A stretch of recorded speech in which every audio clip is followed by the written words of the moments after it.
لیے موسوم کیا گیا ہے کہ اس کے اندر آخری میں جا کر اللہ تعالیٰ نے اپنے بندوں کی صفات کو ذکر کرتے ہوئے ان کی بطور خاص ایک صفت یہ ذکر کی ہے کہ وہ آپس میں شورا کا ایک نظام رکھتے ہیں اور مشورے کے ساتھ تمام امور کو سر انجام دیتے ہیں. اور یہ انسان کی اچھی خوبی ہے اور اچھی خصوصیت ہے کہ جس کی وجہ سے کاموں میں انسان کو بہتر انداز میں فیصلہ کرنے کا موقع ملتا ہے. ورنہ اگر ایک انسان اپنی رائے پر اعتماد کر کے بیٹھا ہے تو بہت ساری خیروں سے محروم رہ جاتا ہے. اللہ تعالیٰ کی صورت کے اندر فرشتوں کا تذکرہ کیا ہے جو ایمان والوں کے لیے استغفار کرتے ہیں, اللہ تعالیٰ کی تصدیق مانی کرتے ہیں اور ایمان والوں کے لیے زمین پر موجود جتنے اللہ کے ماننے والے بندے ہیں ان کے لیے استغفار کرتے ہیں. اور یہ مضمون اللہ تعالیٰ نے کل کے پارے 24ویں پارے میں بھی ذکر کیا تھا. اور اس سے یہ بات معلوم ہوتی ہے کہ جو صاحب ایمان نیک ہوں, اللہ کے محبوب بندے ہوں, ان کو یہ بہت بڑی خصوصیت ملتی ہے کہ فرشتوں کی دعائیں ان کو نصیب ہوتی ہیں. فرشتے بھی ان کے لیے دعائیں کرتے ہیں. اللہ تعالیٰ نے اس کے اندر انبیاء کا تذکرہ کرتے ہوئے 5 نبیوں کا بطور خاص تذکرہ کیا ہے جن کو اولو العزم پیغمبر کہا جاتا ہے. اولو العزم پیغمبر اس کا مطلب یہ کہ پیغمبروں میں جن کا درجہ سب سے اعلیٰ درجے کا ہے اور ان کی خصوصیات دوسرے تمام پیغمبروں کے مقابلے میں زیادہ ہے. ان میں سب سے زیادہ اعلیٰ درجے کے اور افضل درجے کے پیغمبر وہ تو نہیں معمولی انبیاء والمرسلین سرور کائنات صلی اللہ علیہ وسلم. اس کے علاوہ دوسرے 4 ہیں حضرت نوح علیہ السلام, حضرت ابراہیم علیہ السلام, حضرت موسیٰ علیہ السلام اور حضرت عیسیٰ علیہ السلام.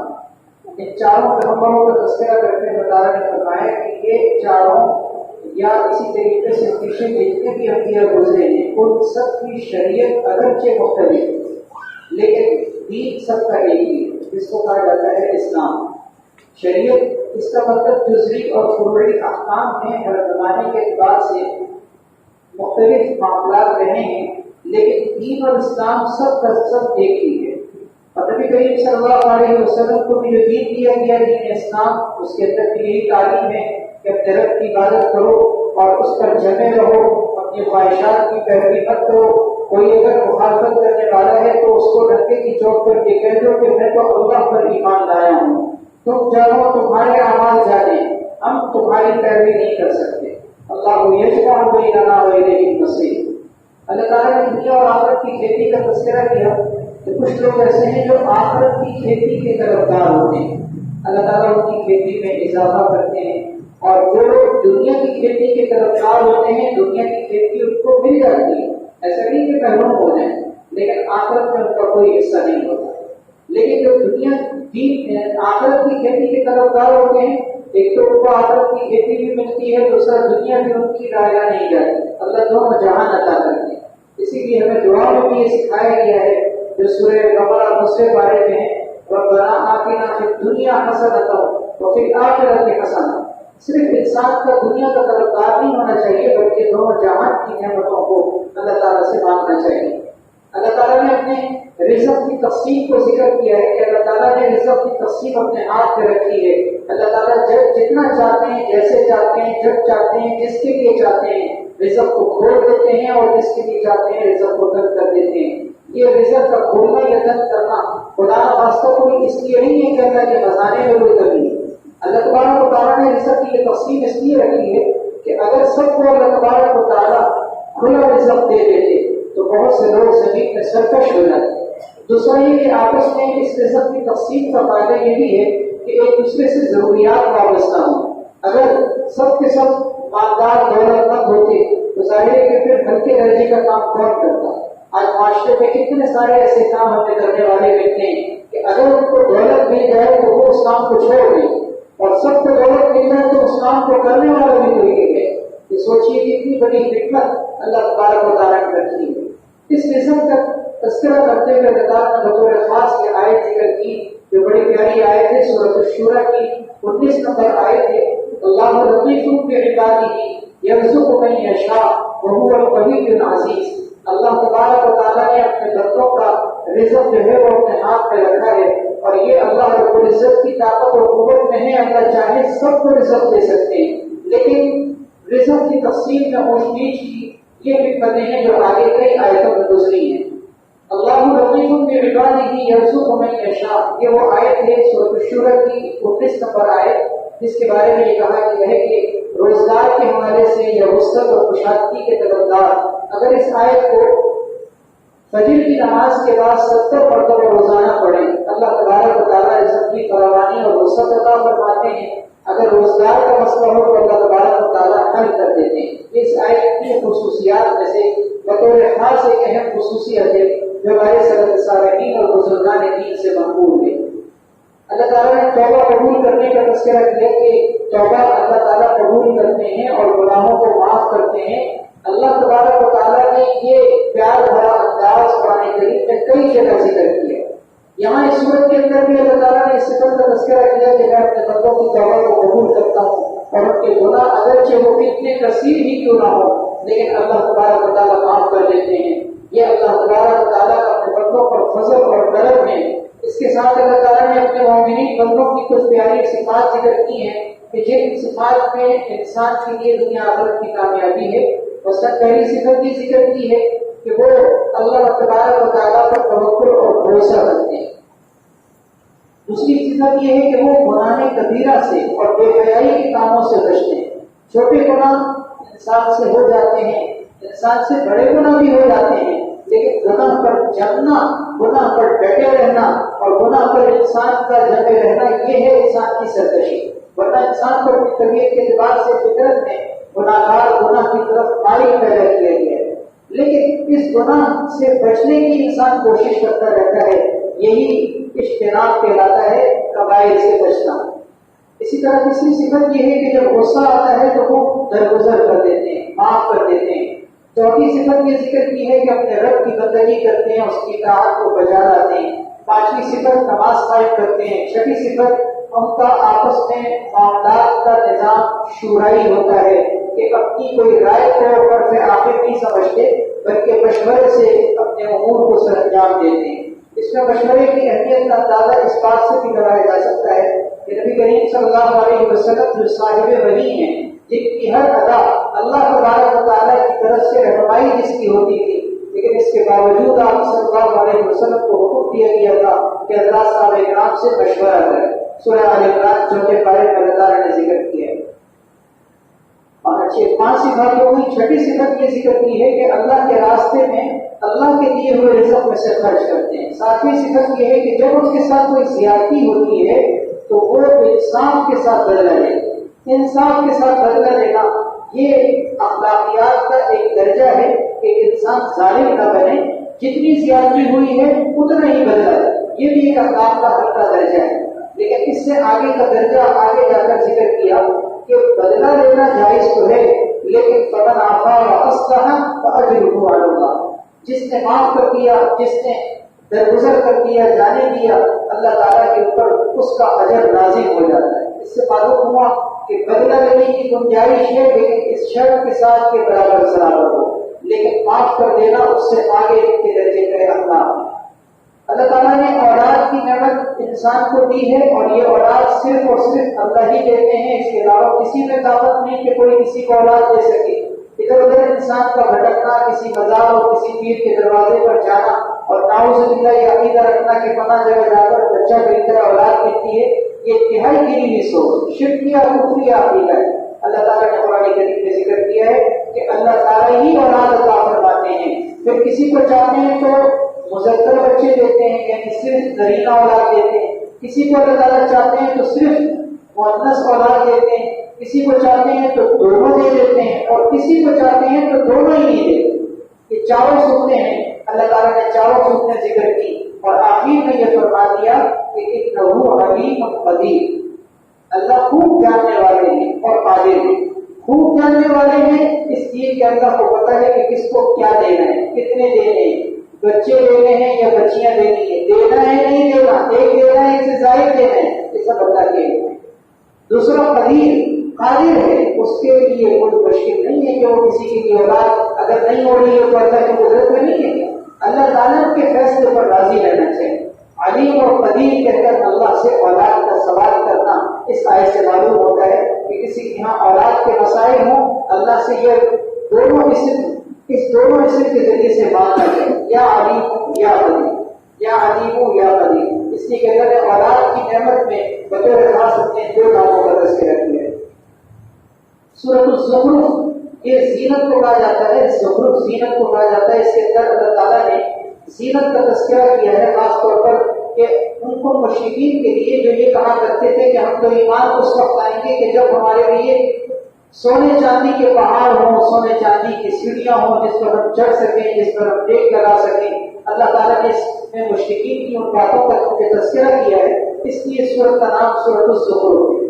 اللہ تعالیٰ نے اس کی ابتدائی آیات میں اپنی نعمتوں کا تذکرہ کیا اور ان نعمتوں کا اظہار کرتے ہوئے اللہ تعالیٰ نے فرمایا کہ ذرا ان مشرکین سے پوچھیے یہ جو نعمتیں اللہ تعالیٰ نے پیدا کی ہیں، اللہ تعالیٰ نے عطا کی ہیں، بتاؤ تو صحیح کا ان کے وہ خود جن کے آگے یہ سر رکھتے ہیں، کیا وہ اس کی طاقت رکھتے ہیں کہ آسمان و زمین کو بنا سکیں؟ کیا وہ اس بات کی طاقت رکھتے ہیں کہ یہ نعمتیں تمہیں فراہم کر سکیں؟ تو وہ خود اپنی زبان سے یہ کہیں گے کہ یہ کام سوائے اللہ کے کوئی نہیں کرتا، پھر ان کے سامنے کیوں پرستش کرتے ہیں؟ اس کا جواب اگر اس سے پوچھا جائے تو وہ دیتے ہیں جو 23ویں پارے میں سورۃ الزمر میں گزرا ہے۔ وہ کہتے ہیں کہ ہم ان بتوں کی پرستش اس لیے کرتے ہیں کہ یہ اللہ تک ہمیں پہنچانے کا ذریعہ ہے، یعنی سفارشی ہے۔ گویا وہ اللہ تبارک و تعالیٰ کے نظام مملکت کو اپنی دنیا کے نظام مملکت کے ساتھ تشبیہ دیتے ہیں کہ جیسے حاکم وقت ہوتا ہے، وزیروں، مشیروں اور عسکری فوج کے بغیر کوئی کام نہیں کر سکتا، نعوذ باللہ۔ اللہ تعالیٰ ایسے ہی، اللہ تبارک و تعالیٰ تو احکم الحاکمین ہیں، وہ کسی کے محتاج نہیں ہیں، نہ وہ کسی کی وزارت کے محتاج، نہ کسی کے مشورے اور معاونت کے محتاج ہیں۔ اللہ تعالیٰ نے اس میں سواری کی نعمت کا تذکرہ کیا کہ زمین میں راستے اللہ نے کیسے بنائے جس پر چل کر تم منزل پر پہنچتے ہو، اور پھر ان منزل پر پہنچنے کے لیے تم پیدل نہیں چلتے بلکہ اللہ نے تمہیں جانور دیے، تمہیں کشتیاں دی، تمہیں سواریاں دی اور ایسی ایسی چیزیں دی کہ جن چیزوں کا تم ابھی علم نہیں رکھتے۔ چوتھے پارے میں اللہ تعالیٰ نے فرمایا وَيَخْلُقُ مَا لَا تَعْلَمُونَ، یہ جانور جن پر تم سواریاں کرتے ہو، ان پر بھی سواریاں کرتے ہو، اور اللہ ایسی بھی چیزیں پیدا کریں گے جن کا تمہیں پتہ ہی نہیں۔ جب قرآن نازل ہوا تو کسی کو ریل گاڑی، کسی کو ہوائی جہاز اور یہ گاڑیاں موٹر کاروں کا کیا پتا، اللہ نے قرآن میں ذکر کر دیا اللہ ایسی چیزیں پیدا کرے گا جس کو تم سوچ بھی نہیں سکتے۔ آج دنیا نے وہ ساری چیزیں دیکھ لی، اللہ رب العزت نے کتنی ہمارے لیے آسانیاں پیدا کی ہیں کہ کبھی کوئی مہینوں کا سفر جو کیا جاتا تھا آج وہ فجر پڑھ کے بیٹھتے ہیں اور ظہر جا کے حرم میں پڑھ رہے ہیں۔ اللہ کتنا مہینوں کا سفر جو اونٹوں پر بیٹھ کر کیا جاتا تھا آج فجر پڑھ کے جو ہے وہ جا کے ظہر حرم میں پڑھی جا رہی ہے۔ کیسی اللہ رب العزت کی نعمت ہے۔ بہرحال اللہ تعالیٰ نے اس نعمت کو بطور خاص تذکرہ کرتے ہوئے فرمایا کہ جب تم سواریوں پر بیٹھا کرو تو پھر یہ کہا کرو سبحان الذی سخر لنا ھذا وما كنا له مقرنین وإنا إلی ربنا لمنقلبون۔ یہ دعا یاد کر لیجیے، اور کل کے بارے میں بھی ایک دعا گزری تھی وما قدر اللہ حق قدرہ والارض جميعا قبضته يوم القيامة والسماوات مطويات بيمینہ۔ یہ دوسری آیت اور 31ویں آیت ہے جو 7ویں پارے میں گزری ہے سورۃ الانعام۔ لا تدركه الابصار وهو يدرك الابصار وهو اللطيف الخبير۔ ان تینوں آیتوں کو اگر کوئی سواری پر بیٹھ کر پڑھ لے اللہ تعالیٰ اس کو اصطدام سے، ایکسیڈنٹ سے، ٹکرانے سے، گرنے سے، پھسلنے سے، ڈگمگانے سے اللہ حفاظت کرتا ہے۔ حضرت سیدنا عبداللہ بن عباس رضی اللہ تعالیٰ عنہ یہ فرمایا کرتے تھے کہ تین آیتوں کو کوئی پڑھ لے اور اس کا کوئی نقصان ہو تو آ کے مجھ سے کل زمان لے لے، مجھ سے کل زمان لے لے۔ کتنی اہم آیتیں ہیں۔ تو یہ ایک آیت تو سبحان اللہ یاد ہوتی ہے، یہ دو آیتیں اور بھی یاد کرنے کا اہتمام کیجیے، خاص طور پر جب لمبے سفر میں انسان بیٹھا ہو تو صورت میں یہ آیتیں پڑھنی چاہیے تاکہ اللہ تعالیٰ حادثات سے محفوظ ہو۔ حضرت ابراہیم علیہ نبی کے نام علیہ السلام کا تذکرہ کیا کہ انہوں نے اپنی قوم سے یہ بڑا واضح طور پر ثابت کر کے کہہ دیا تھا کہ میں تمہارے معبودان باطلہ سے بری ہوں جن معبودان باطلہ کی تم پرستش کرنے میں لگے ہو۔ اور یہی وہ کلمہ تھا، یعنی توحید کا کلمہ جو ان کی نسلوں میں بعد کے اندر اللہ رب العزت نے باقی رکھا۔ آج بھی وہ کلمہ باقی ہے۔ یہ بات بطور خاص مشرکین مکہ کو اس لیے سنائی جا رہی ہے کہ یہ بھی تو حضرت ابراہیم علیہ السلام کی بزرگی کو تسلیم کرتے تھے لیکن وہ اس کلمہ توحید کو بھول گئے کہ وہ تو مشرک نہیں تھے، لیکن یہ شرک میں کیوں پڑے۔ اسی طرح اللہ تعالیٰ نے رحمان کے ذکر سے غافل ہونے کا یہ نقصان بیان کیا ہے کہ جو بھی رب کی یاد سے، رحمان کے ذکر سے، اللہ کی یاد سے غافل ہوتا ہے، شیطان اللہ تعالیٰ کی طرف سے اس کے لیے اس کے اوپر مسلط ہو جاتا ہے، اور یہ ذکر سے غفلت شیطان کا مسلط ہونا ہے۔ اور ایسا ہو نہیں سکتا کہ ذکر کے ساتھ شیطان مسلط ہو اور شیطان کے مسلط ہونے کے ساتھ ذکر ہو، یہ دونوں ایک دوسرے کے ذریعے۔ اللہ نے ذکر کی برکت یہ رکھی ہے کہ شیطان کے تسلط سے حفاظت ہوتی ہے۔ یہی شیطان دنیا میں مسلط ہو کر انسان سے گناہ کرواتا ہے۔ کل قیامت کے دن جب انسان شیطان کو اپنی آنکھوں سے دیکھے گا تو کہے گا کہ کاش کے میرے درمیان کتنی دوری ہوتی جیسے دو مشرق اور مغرب کے درمیان دوری ہوتی، یعنی ایک دوسرے سے بری ہو۔ لیکن بعد دنیا میں جس کی دوستی پہ انسان چلا ہوگا تب اس طرح کی بات کا کیا کرے۔ اسی لیے انسان کو چاہیے کہ شیطان کو اپنا دوست جانے سمجھے اور اس کی دشمنی کا تقاضا ہے کہ اس کے تمام وسوسوں سے اپنی حفاظت رکھے۔ اللہ تعالیٰ نے مجرمین کا اور مومنین کا تذکرہ کیا۔ مومنین کا تذکرہ کرتے ہوئے ان کی نعمتوں کا تذکرہ کیا کہ وہ جنت میں داخل ہوں گے اور اکیلے نہیں بلکہ ان کی بیویاں بھی داخل ہوں گی، اور ان کے لیے نعمتوں کے ریکاریاں چل رہی ہوں گی، کھانے پینے کی جو چیزیں وہ چاہیں گے، جو دل میں تقاضا ہوگا وہ سب ملے گا۔ آنکھوں کو جن منظروں سے، جن نظاروں سے سکون اور لذت ملے گی وہ سب دیکھنے کو ملے گا۔ یہ مومنین کا تذکرہ۔ اور مجرمین کا تذکرہ کرتے ہوئے فرمایا کہ ان کے لیے عذاب ہوگا، ان کے لیے اللہ تبارک و تعالیٰ کی طرف سے پھٹکار ہوگی، جس عذاب میں مبتلا ہو کر وہ جہنمی یہ کہیں گے مالک سے، حضرت مالک علیہ السلام جو جہنم کے داروں میں ہیں، ان سے کہیں گے کہ مالک اللہ تعالیٰ سے جا کے یہ سفارش کر دیجیے کہ ہمارا فیصلہ ہو۔ 1000 سال کے بعد اس فریاد کے 1000 سال کے بعد حضرت مالک علیہ السلام جواب یہ دیں گے کہ تم نہیں پڑھے، اور اللہ تعالیٰ کا جواب سورہ مومنون میں گزرا ہے، اخسئوا فیہا ولا تکلمون، تم لوگ یہاں ذلیل ہو کر پڑے رہو، مجھ سے بات لینا۔ یہ سورہ مومنون میں گزرا ہے۔ اللہ تعالیٰ پناہ میں رکھے۔ ایمان والوں کا تذکرہ کرتے ہوئے اس میں ایک اہم مضمون یہ ہے کہ ایمان والوں کا تذکرہ کرتے ہوئے فرمایا کہ دنیا کے اندر جتنی بھی دوستیاں ہیں آخرت میں کوئی دوستی کام نہیں، جتنی بھی دوستی صرف ایک دوستی کام آئے گی جو ہے تقویٰ کی بنیاد کہ دنیا میں اگر دو دوستوں کا آپس میں تعلق تقویٰ کی بنیاد پر ہو، آخرت میں یہ تعلق صرف کام آئے۔ اس کے علاوہ جتنے بھی دنیا کے تعلق ہیں آخرت میں کوئی کام نہیں آئے۔ اسی لیے دنیا میں انسان اگر کسی کے ساتھ دوستی کا، مصاحبت کا تعلق قائم کرنا چاہے تو تقویٰ کی بنیاد پر قائم کرے۔ مفاد پرستی، خود غرضی، سیاسی اور دیگر جتنی بھی چیزوں کی مفادات کو سامنے رکھ کر انسان دوست بناتا ہے وہ سوائے نقصان کے کچھ بھی نہیں۔ سورہ دخان، اس کے اندر اللہ تعالیٰ نے دخان کا تذکرہ کیا ہے۔ دخان دھوئیں کو کہا جاتا ہے۔ اس دھوئیں کا تذکرہ اس سورت کے اندر ذکر کیا گیا ہے۔ اس کا مضمون یہ ہے کہ اللہ تعالیٰ خود قیامت کے بالکل قائم ہونے سے پہلے ایک ایسا منظر پیش کریں گے جو قیامت کی بڑی ایک نشانی ہوگی، جس میں ظاہر ہونا ہے کہ دنیا میں ایک دھواں سا پھیل جائے۔ ایمان والوں کے لیے اس میں کوئی نقصان نہیں ہوگا، ایمان والوں کے لیے اس میں کوئی تکلیف نہیں ہوگی، جبکہ مشرکین اور کافرین کے لیے یہ اللہ کی طرف سے عذاب ہوگا۔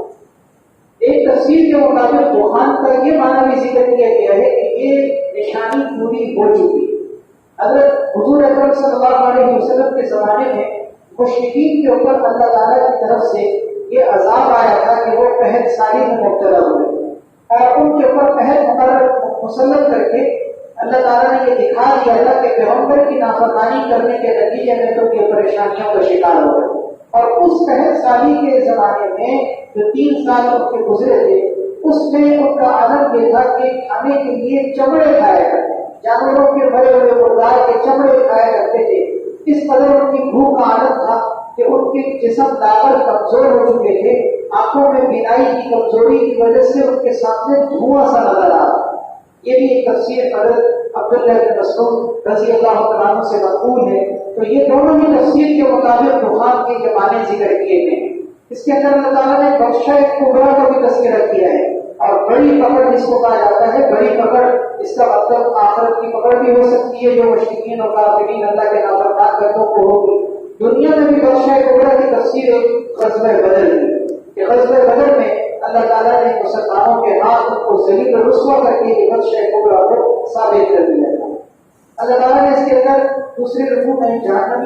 تذکرہ کرتے ہوئے فرمایا کہ وہ جہنمی جہنم کے اندر جب بھوک کی شدت کی حالت میں ہوں گے تو کھانے کے لیے ان کو زقوم ملے گا. زقوم کانٹے دار ایسا درخت ہے جس کو وہ الگ سے کھا نہیں سکیں گے, نہ اگل سکیں گے نہ نگل سکیں گے.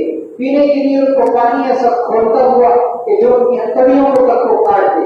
اللہ تعالیٰ کی طرف سے کہا جائے گا کہ ان کو پکڑو اور جہنم کے بیچوں بیچ ان کو گھسیٹ کے لے جائے اور کھولتا ہوا پانی ان کے سروں پہ ڈالو. جبکہ اس کے مقابلے میں متقی بندے بڑے امن کی حالت میں ہوں گے, باغات میں, نہروں میں, چشموں میں ہوں گے, سندس اور استبرق کے کپڑے پہنے ہوئے ہوں گے اور اللہ تعالیٰ کی طرف سے اس کا نکاح قرعین کے ساتھ کروایا جائے گا.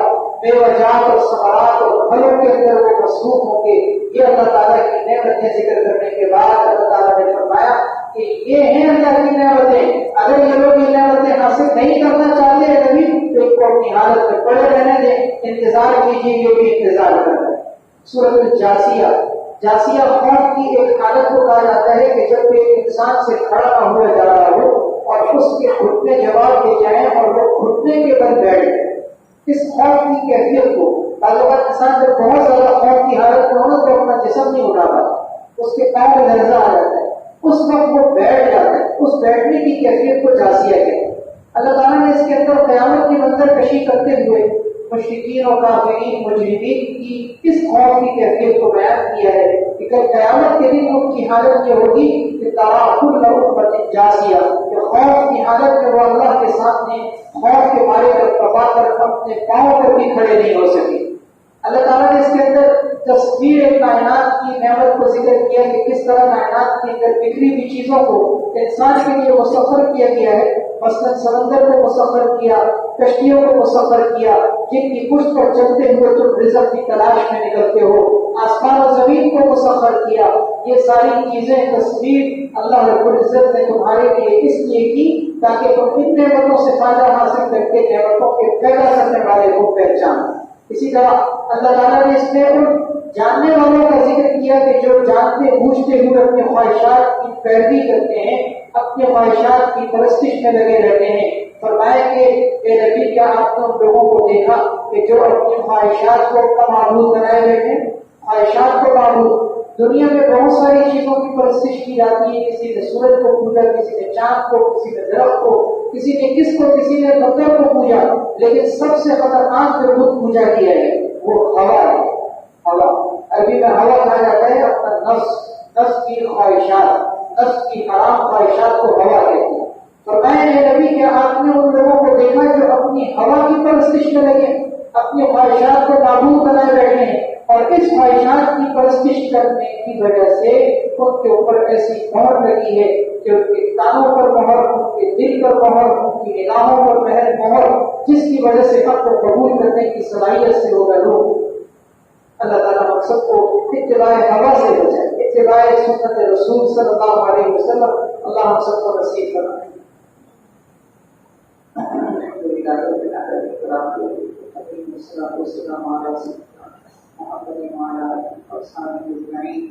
اللهم انك عفو كريم تحب العفو فاعف عنا. اللهم انك عفو كريم تحب العفو فاعف عنا. اللهم انك عفو كريم تحب العفو فاعف عنا.